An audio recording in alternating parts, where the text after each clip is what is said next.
ജ്യോതിർഘോഷ്, ഇന്ന് വോട്ടെടുപ്പ് ഇനി കഷ്ടിച്ചൊരു മണിക്കൂർ കൂടിയുള്ളൂ.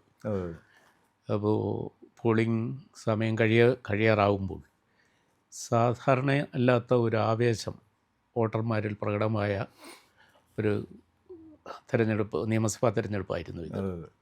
ഈ ആവേശത്തിൻ്റെ അടിസ്ഥാനം ഒരു UDF തരംഗമാണെന്ന് അതിൻ്റെ നേതാക്കൾ അവകാശപ്പെടുന്നുണ്ട്. അത് എത്രമാത്രം ശരിയാണ്? അത് തന്നെയാണോ ശരി? UDF തരംഗമായി ഭവിക്കുന്നതാണ്. കാരണം UDFൻ്റെ അവരെ UDFലൊരു പ്രതീക്ഷ അർപ്പിച്ചുകൊണ്ട് UDF നൽകുന്ന വോട്ടിനേക്കാൾ ഉപരി ഒരു ജനങ്ങൾ ഈ ചിലത് കണ്ട് പൊറുത്തതിനൊരു അറുതി വേണം എന്നുള്ളൊരു വാശി ജനങ്ങളിൽ കാണാൻ കഴിയുന്നുണ്ട്. കാരണം എന്ന് വെച്ചാൽ ഇത് ഒരു ദിവസം കൊണ്ടോ 2 ദിവസം കൊണ്ടോ ഉണ്ടായ സംഗതിയല്ല. ഈ ഒട്ടേറെ സംഭവങ്ങൾ നമ്മുടെ സിസ്റ്റംസ് ഓരോ ഉദാഹരണത്തിന് പോലീസ് നിസ്സഹായരായി നിൽക്കുന്ന പോലീസിനെയാണ് നമ്മുടെ മുമ്പിൽ ഇപ്പോൾ കാണുന്നത്. കാര്യം പോലീസ് സ്റ്റേഷനിൽ കയറിയിട്ട് സഖാക്കന്മാർ പ്രതികളെ പിടിച്ചുകൊണ്ട് പോകുന്നു, പോലീസിനെ തല്ലുന്നു, പോലീസിനെ ആക്ഷേപിക്കുന്നു. അതോടൊപ്പം തന്നെ ഇവർ പറയുന്ന ആൾക്കാരെ പിടിച്ചുകൊണ്ട് വന്നിട്ട് പോലീസ് അവരെ മർദ്ദിക്കുന്നു. ഉദാഹരണത്തിന് ആ കുന്നംകുളത്തൊക്കെ ഉണ്ടായൊരു സംഭവമാണ്. അപ്പോൾ ഇങ്ങനെയൊക്കെയുള്ള ഒട്ടേറെ സംഭവങ്ങൾ ഈ പോലീസ്, കേരള പോലീസ് ഇന്ത്യയിലെ ഏറ്റവും നല്ല പോലീസ് സേനയായിരുന്നു. ആ പോലീസ് സേന വിശേഷിച്ച് കഴിഞ്ഞ 5 വർഷം കൊണ്ട് പോലീസ് സ്റ്റേഷനിലൊക്കെ നമ്മൾ കേട്ടുകേൾവില്ലാത്ത നോർത്ത് ഇന്ത്യയിൽ നടക്കുന്ന ചില സംഭവങ്ങളെ പോലുള്ള സംഭവങ്ങൾ കേരളത്തിൽ നടക്കുന്നുണ്ട്. അപ്പോൾ ഇത് ജനങ്ങളുടെ ഉള്ളിലേക്ക് പോവുകയാണ് ചെയ്യുന്നത്. പിന്നെ മാത്രമല്ല, സാധാരണ ജനങ്ങൾക്ക് ഒരു ധാരണയുണ്ടായി, ഏതെങ്കിലും ഒരു അനീതി ഉണ്ടായിട്ടൊരു പോലീസ് സ്റ്റേഷനിൽ കയറി ചെന്ന് കഴിഞ്ഞാൽ നീതി കിട്ടില്ല എന്നുള്ളൊരു ബോധ്യം ആൾക്കാർക്കുണ്ടായി. പിന്നെ അതേപോലെ തന്നെ ഈ വിദ്യാഭ്യാസ സ്ഥാപനങ്ങളിൽ ഇപ്പോൾ ഉന്നത വിദ്യാഭ്യാസ രംഗത്തായിക്കോട്ടെ, ഈ നേതാക്കന്മാരുടെ ഭാര്യമാരെ തിരികെ കയറ്റുക, നേതാക്കന്മാരുടെ ബന്ധുക്കളെ കയറ്റുക, ഇതൊക്കെ ഒരുപാട് കേസുകൾ വന്ന് ഈ പിന്നെ വിശേഷം ഈ ചാനലുകളൊക്കെ ചർച്ച ചെയ്തിട്ട് ഇതൊക്കെ ജനങ്ങളുടെ ഉള്ളിലേക്ക് പോകുന്നുണ്ട് സാധനം. അതേപോലെ PSCയുടെ നിയമനങ്ങൾ ഇല്ലേ, അതേപോലെ പിന്നെ പരീക്ഷ എഴുതാത്തവർ, ഡിഗ്രി പാസ്സാകാത്തവർ MAക്ക് പഠിക്കുന്നു. ഇതിൻ്റെ എല്ലാം പിന്നെ കേന്ദ്ര ബിന്ദുവായിട്ട് വരുന്നത് ഈ പാർട്ടി ബന്ധമാണ്. പാർട്ടിക്കാർ വിചാരിച്ചു കഴിഞ്ഞാൽ ഗ്രാജുവേഷൻ കഴിയാതെ അല്ലെങ്കിൽ ഡിഗ്രി പാസ്സാകാതെ MA എടുക്കാമെന്നുള്ള അവസ്ഥ വരുന്നു. അപ്പോൾ ഈ സിസ്റ്റം കംപ്ലീറ്റ് ഒരുമാതിരി തകർന്ന ഒരവസ്ഥയെത്തി. പിന്നെ ക്രിമിനലൈസേഷൻ. ഉദാഹരണത്തിന് ഈ ഇപ്പോൾ കൊച്ചി നഗരത്തിലാണെങ്കിലും ഇപ്പോൾ എല്ലായിടത്തും അങ്ങനെയാണെന്ന് പറയുന്നത്. നമ്മളിപ്പോൾ കൊച്ചിയിലൊക്കെ ഇപ്പം ഞാനൊക്കെ പണ്ട് ഈ കൊച്ചി നഗരത്തിൽ രാത്രി 2 മണിക്ക് ഭാര്യയും മകനുമായിട്ടൊക്കെ വളരെ സുഖകരമായിട്ട് ഒരു പേടിയില്ലാതെ നടക്കാൻ പറ്റുന്ന കേരളത്തിലെ ഏറ്റവും വലിയ നഗരമായിരുന്നു കൊച്ചി നഗരം. ഇന്ന് ഞാനൊക്കെ ഒരു കഷ്ടിച്ച 9 മണിക്ക് അപ്പുറത്തേക്ക്, ഇപ്പോൾ സെക്കൻഡ് ഷോയ്ക്കൊന്ന് പണ്ടൊക്കെ സ്ഥിരം ഞങ്ങൾ സെക്കൻഡ് ഷോയ്ക്ക് പോകാറുണ്ടായിരുന്നു. ഇപ്പോൾ ഒരു 9 മണിക്ക് മുമ്പ് വീട്ടിനകത്ത് കയറാൻ നോക്കും. കാരണം എന്ന് വെച്ച് കഴിഞ്ഞാൽ സുരക്ഷിത്വ ബോധമില്ലായ്മയേക്കാൾ ഉപരി അപകടങ്ങൾ ഒഴിവാക്കാൻ വേണ്ടിയിട്ടാണ്. കാരണം എന്ന് വെച്ചാൽ നമ്മൾ വാഹനം ഓടിച്ച് പോകുന്ന സമയത്ത് ഈ ഒരു 8-10 ബൈക്കുകാരിങ്ങനെ വന്നിട്ട് ഫ്രണ്ടിൽ കയറി ബഹളം വെച്ചിട്ട് ആകെ ഒരു അന്തരീക്ഷം ഉണ്ടാക്കി ചിലപ്പോൾ നമ്മുടെ വണ്ടിയിൽ അടിയൊക്കെ അടിച്ചിട്ട് പോകും. അപ്പോൾ ഏതെങ്കിലും കാരണവശാൽ അവരുടെ വണ്ടി തട്ടി പിടിക്കരുത്, നമ്മളൊന്ന് നോക്കിക്കഴിഞ്ഞാൽ മതി, അവർ ഇറങ്ങി വന്ന് ആക്രമിക്കും. 2024 അങ്ങനെ 8 പേരെയാണ് ഈ കൊച്ചി നഗരത്തിൽ ആൾക്കാർ, ഒരു പരിചയമില്ലാത്തവർ ഇതേപോലുള്ള സംഭവം ഉണ്ടായി കൊല ചെയ്യപ്പെട്ടത്. അപ്പോൾ ഇങ്ങനൊരു അവസ്ഥ നമ്മൾ ആർക്കും മനസ്സിലാവുന്ന സാധനമാണ് ഈ മയക്കുമരുന്ന് ഉപയോഗിക്കുന്നവരുടെ ഈ ഒരു ഓട്ടം. കാരണം മയക്കുമരുന്ന് എവിടെയും ലഭ്യമാണ്. അത് സുഭിക്ഷമായിട്ട് കേരളത്തിൽ കൊച്ചുകുട്ടി 6ാം ക്ലാസ്സിലെ കുട്ടികൾക്ക് വരെ ഈ കൊച്ചി നഗരത്തിൽ ഒരു ഇൻസിഡൻറ്റ് പറഞ്ഞാൽ, ഒരു മതിൽ, ആ മതിലിൻ്റെ ഒരു ഭാഗത്തുള്ള കട്ട ഇളക്കി, ആ കട്ട ആരും ഒന്നും നോക്കിയാലും കണ്ടെത്താൻ പറ്റത്തില്ല. ആ കട്ട എടുത്തിട്ട് ആ കട്ടയുടെ അടിക്ക് സാധനം ഇരിക്കും, പൈസയും വയ്ക്കണം. ഇത് ഈ സമീപകാലത്ത് ഒരു സ്കൂളിലെ അധികാരി പിടിച്ചതാണ്. അപ്പോൾ അത് അവിടെ ആ സ്കൂളിലെ 6ാം ക്ലാസ്സിലെ കുട്ടികൾ വരെ ഉപയോഗിച്ച് തുടങ്ങിയിരിക്കുന്നു. അപ്പോൾ ഈ രീതിയിലേക്ക് മയക്കുമരുന്ന് വ്യാപനം. പിന്നെ അതുപോലെ നമ്മൾ എവിടെ ചെന്ന് പിന്നെ വാഹനങ്ങൾ നിർത്താൻ നോക്കിക്കഴിഞ്ഞാലും പാർക്ക് ചെയ്യാൻ നോക്കിക്കഴിഞ്ഞാലും അപ്പോൾ കാണാം ഈ പെട്ടിക്കട പോലെയാണ് ബാർ വെച്ചിരിക്കുന്നത്.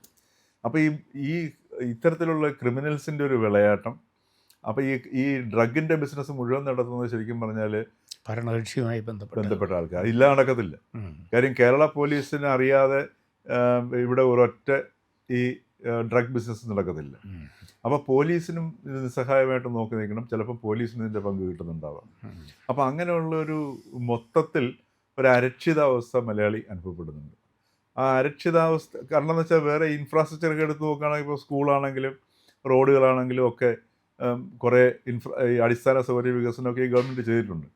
പക്ഷേ മറുഭാഗത്ത് ജനങ്ങളുടെ ജീവിതം അസ്വസ്ഥമാകുന്ന ഒരവസ്ഥയിലേക്ക് എത്തി. ആ ഒരു രോഷമാണ്, അതിനകത്തുനിന്നൊരു മാറ്റം വേണം എന്നുള്ള ഒരു ചിന്തയിലാണ് ഇന്ന് ഒരു വാശി പോലെയാണ് ജനങ്ങളിന്ന് പോളിംഗ് ബൂത്തിലേക്ക് വന്നത്. നമുക്ക് ഓരോരുത്തരെയും അത് കണ്ടാൽ അറിയാതെ. അതുകൊണ്ടാണ് രാവിലെ മുതൽ ഉച്ചയ്ക്ക് പെരുവെയിലത്ത് പോലും വലിയ ക്യൂ പല സ്ഥലങ്ങളിലും കാണാൻ കഴിഞ്ഞത്. അതുകൊണ്ടാണ് രണ്ടായാലും ഈ ഗവൺമെൻറ് ഇറക്കിയേ മതിയാകൂ എന്നുള്ള ഒരു നിശ്ചയദാർഢ്യം ഇപ്രാവശ്യം വോട്ട് ചെയ്ത ആൾക്കാരിൽ വളരെ പ്രകടമായിരുന്നു. അല്ലാതെ തിരിച്ചും പറഞ്ഞുകൂടെ, ഒരു മൂന്നാം ഭരണ തുടർച്ചയിലൂടെ ഒരു മൂന്നാം പിണറായി സർക്കാരിന് വേണ്ടി ഉള്ള ആവേശകരമായ ജനങ്ങളുടെ പ്രതികരണമായിട്ട് അതിനെ കാണാൻ കഴിയാത്തത് എന്താ? അങ്ങനെ കഴിയാതെങ്കിൽ മഹാത്ഭുതങ്ങൾ സംഭവിക്കണം. ഉദാഹരണത്തിന് പഞ്ചായത്ത് തിരഞ്ഞെടുപ്പിൽ ഒരു കാരണവശാലും എത്ര പ്രതികൂല കാലാവസ്ഥയാണെങ്കിലും ഏറ്റവും കൂടുതൽ നേട്ടം ഉണ്ടാക്കിക്കൊണ്ടിരുന്നത് LDF കാലത്തും. ഈ കഴിഞ്ഞ തെരഞ്ഞെടുപ്പ് കഴിഞ്ഞപ്പോഴത്തേക്ക് വി ഡി സതീശൻ നമ്മുടെ പ്രതിപക്ഷ നേതാവ് ഒരു കാര്യം പറയുകയുണ്ടായി. ഇത്രയും സാധാരണ എല്ലാവരും ഈ തോൽവി സംഭവിക്കുമ്പോഴാണ് തോൽവിയുടെ കാരണം പഠിക്കുമെന്ന് പറയുന്നത്.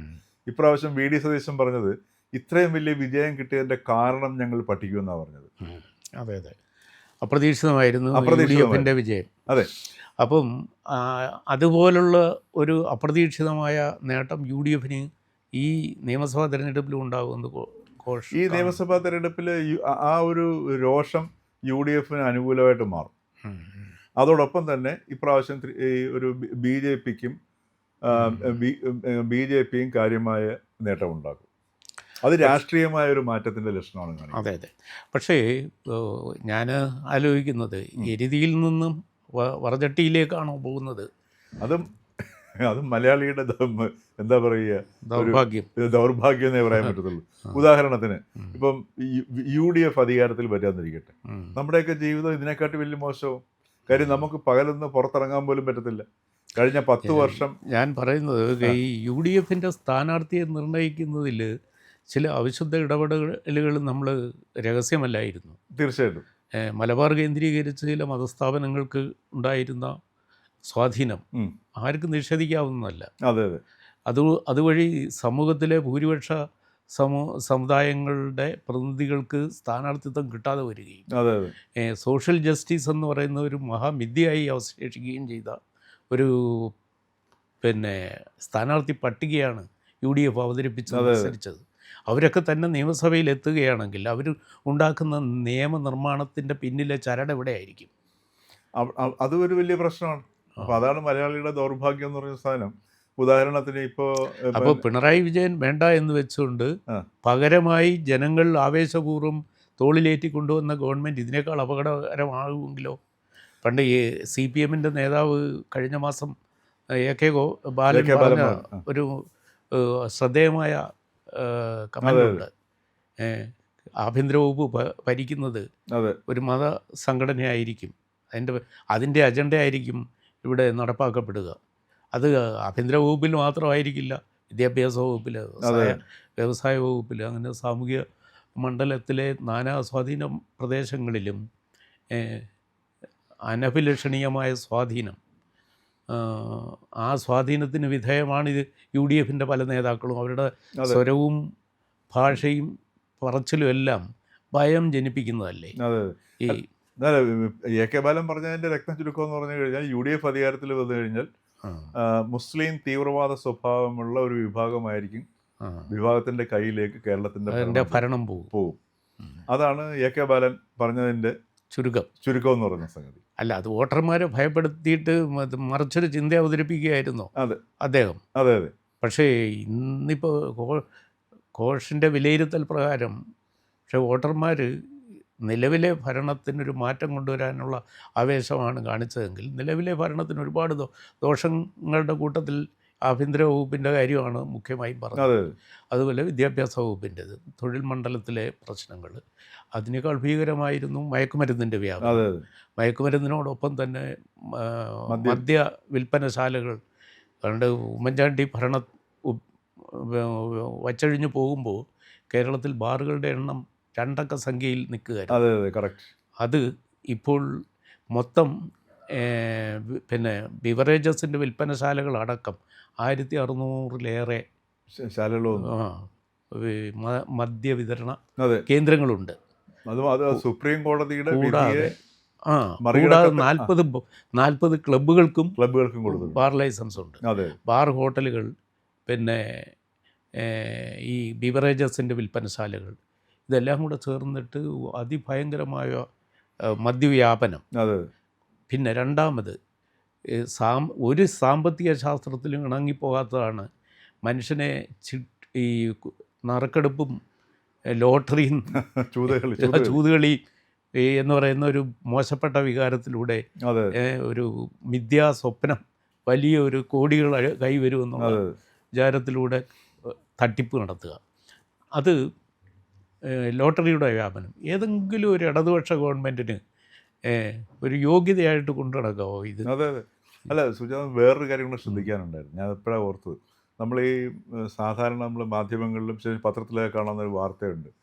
അച്ഛൻ മകനെ വെട്ടിക്കൊന്നു, അമ്മ കുട്ടികളെ തലക്കടിച്ചു കൊല്ലുന്നു, മകനെ തടിച്ചടിച്ചു കൊല്ലുന്നു. ഇങ്ങനെയുള്ള വാർത്തകൾ സ്ഥിരമായി വരുന്നുണ്ട്.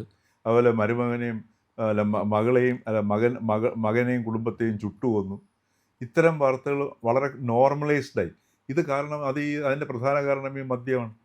മദ്യവും മയക്കുമരുന്നും. കായംകുളത്തിനടുത്തുള്ള ഒരു അഭിഭാഷകനായ യുവാവ് അമ്മയെ അച്ഛനെ അടിച്ചു കൊന്നു. അതെ, ഇതെല്ലാം ഈ മദ്യത്തിൻ്റെ മയക്കുമരുന്നിൻ്റെ നമുക്കുണ്ടാകുന്ന സോഷ്യൽ ഇമ്പാക്ട്സ് ആണ്. അതെ. അപ്പോൾ ഈ ഒരു അവസ്ഥയിലേക്ക് കേരളം മാറി എന്നുള്ളതാണ്. അപ്പോൾ അതിനൊരു മാറ്റം ജനങ്ങൾ ആഗ്രഹിക്കുന്നുണ്ടാവണം.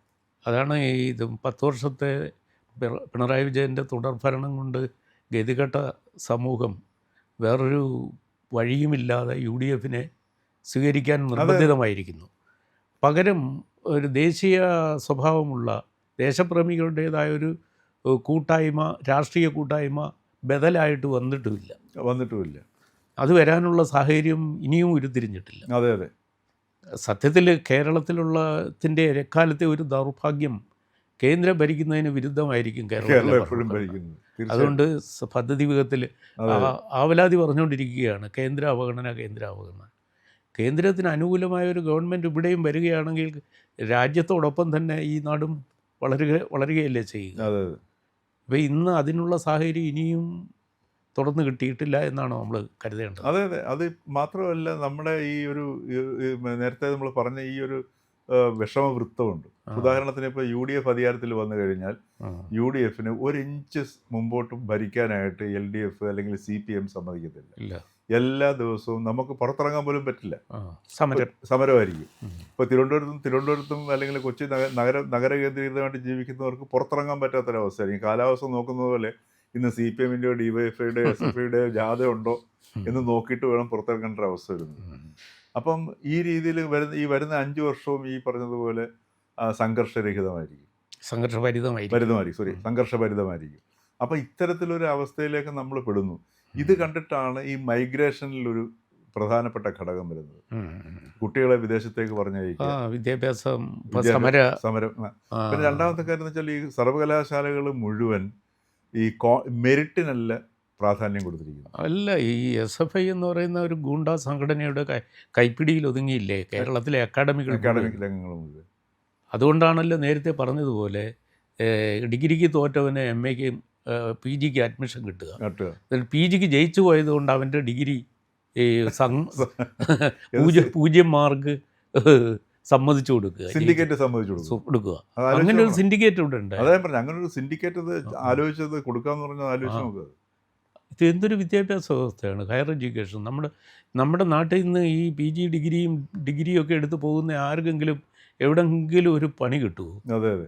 ഈ ഡിഗ്രിക്ക് എന്തെങ്കിലും വില കൽപ്പിക്കുമോ ലോകം? അതെ, ആ അവസ്ഥയിലേക്ക് എത്തി. അത് ഈ രോഷം തന്നെ ആയിരിക്കണം ഇന്നത്തെ വോട്ടേഴ്സിനകത്ത് ഉം. പ്രകടമായി കണ്ടതെന്ന് നമുക്ക് അനുമാനിക്കാമെന്ന് എനിക്ക് തോന്നുന്നു.